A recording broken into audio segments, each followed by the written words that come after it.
mentioned that the thermal conductivity you can achieve in your carbon fibers is 800 watts per meter Kelvin.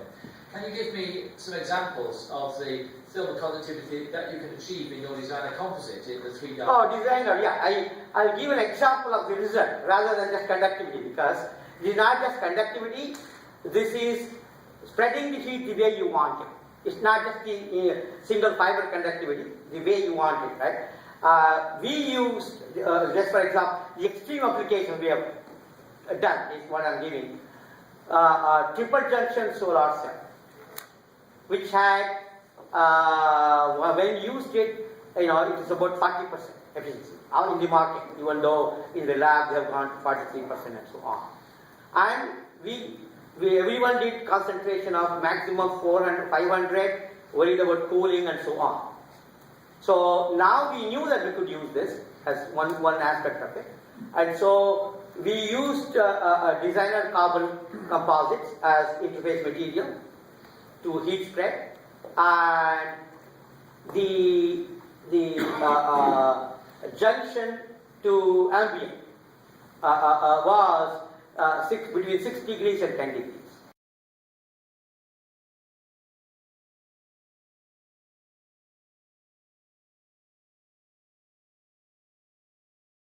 Without that cooling, it evaporates. Yes, I was just interested if you could give some examples of the actual thermal conductivity that you can achieve with the materials. I can appreciate you could low, you can achieve. Now, conductivity from a fiber perspective, individual fiber perspective, you can easily go up to 1500. But what's the conductivity you get in the composite?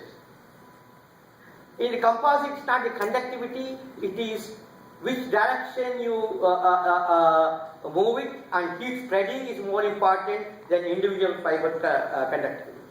See, the overall how you lay them around, and now you are spreading the heat.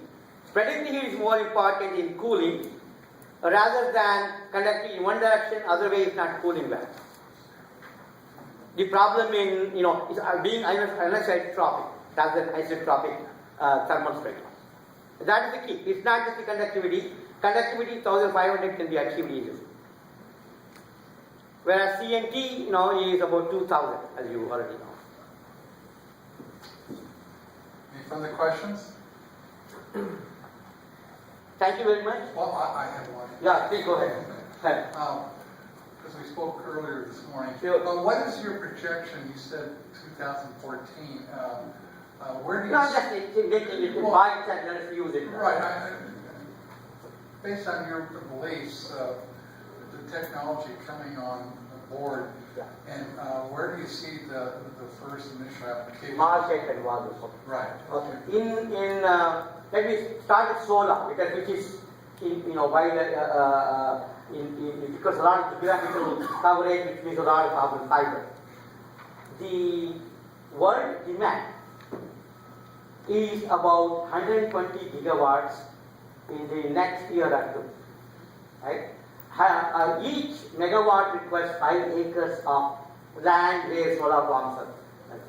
And we just have to multiply 120 gigawatts to 5 acres, per megawatt. Right? That is even if you take 100 gigawatts, it is 100,000 megawatts multiplied by 5 acres. So much of area you need to have carbon fiber, spreading, heat composite or whatever you want. Just to give you an example of one example, and just in each country, the deployment requirements are 20 megawatts, 30 megawatts.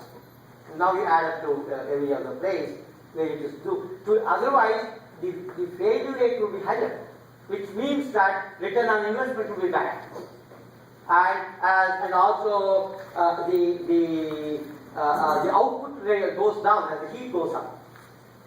So you are getting multiple benefits for what you are doing in this. And microprocessors, it's huge. I just have to go back and start looking at. It's really much bigger than what we can think on mobile. Mobile, just to give you an idea, there are 3.9 mobile phones, 3.9 billion mobile phones in the world. I'm just giving you the latest one based on the talks I have given. And it could potentially reach, close to 5 or 6 billion.